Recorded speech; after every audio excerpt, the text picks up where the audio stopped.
আমরা আমাদের যোগ্যতায় বিশ্বকাপ খেলবো। আমরা ইরানকে বাদ দিয়ে ইরানের জায়গায় 2026 ফুটবল বিশ্বকাপ খেলতে চাই না। ভাইরে ভাই, ইতালি এইটা কি ডায়লগ দিল, পুরাই আগুন ধরাই দিল এবং সবার মন জয় করে নিল। আপনারা সবাই জানেন যুক্তরাষ্ট্র কিন্তু একটা ইচ্ছা পোষণ করেছিল, এমনকি ফিফার কাছে আবেদনও করেছিল ইরানের জায়গায় ইতালিকে সুযোগ করে দেওয়ার জন্য 2026 বিশ্বকাপ খেলার জন্য।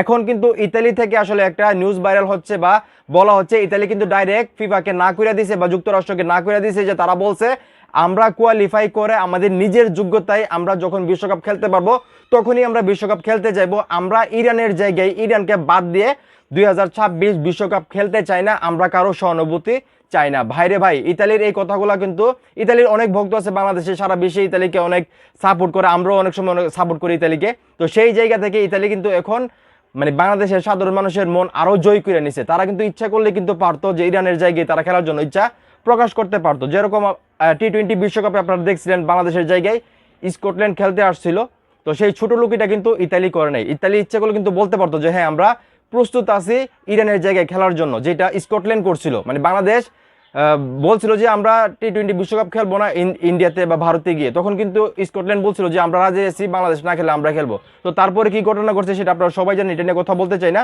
তো আমি এইটাই কথা বলতেছি যে ইতালি কিন্তু মানে স্কটল্যান্ডের মতো ছোটলোকি করে নাই। তো মূল ঘটনাটাই আপনাদের একটু পরে শোনাই, যেখানে আসলে বলা হচ্ছিল যে মার্কিন বিশেষ দূত পাওলো জাম্পোলি আসলে উনি একটা প্রস্তাব দিয়েছিল ডোনাল্ড ট্রাম্পকে সামনে রেখে, ফিফার যে সভাপতি আছে এবং ইতালির যে সরকার আছে তাদেরকে সামনাসামনি রেখে তাদেরকে ট্যাগ করে একটা মিল দিয়েছিল ফিফাতে, যেখানে বলা হয়েছিল যে অনুরোধ করে বলা হয়েছিল যে ইরানকে বাদ দিয়ে কোনোভাবে ইতালিকে আসলে সুযোগ করে দেওয়ার জন্য 2026 ফুটবল বিশ্বকাপ খেলার জন্য।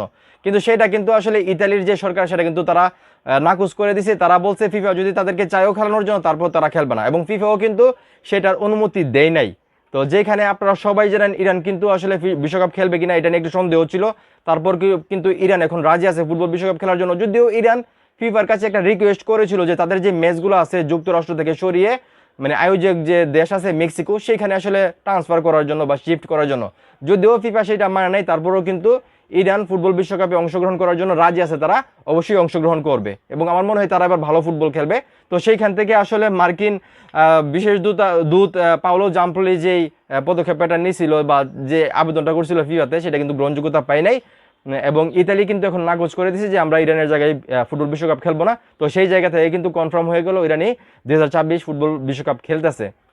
তো যাই হোক, ইতালি যে এই ভালো একটা সিদ্ধান্ত নিল, মানে উদারতা দেখাইলো, তারা যে বললো যে আমরা কারো সহানুভূতিতে বিশ্বকাপ খেলতে চাই না, আমরা আমাদের যোগ্যতায় যখন পারবো তখন বিশ্বকাপ খেলবো এবং ইরানের জায়গায় আমরা বিশ্বকাপ খেলতে চাই না। এই যে তারা এই ধরনের কথা বললো বা এত ভালো একটা পদক্ষেপ নিল, তাদের মন মানসিকতা কীরকম সেটা আপনারা বুঝতে পারছেন। তো ইতালিকে এই বিষয়ে আপনারা কী বলতে চান সেটা কমেন্ট করে জানাবেন। ভিডিওটা ভালো লাগলে অবশ্যই শেয়ার করবেন।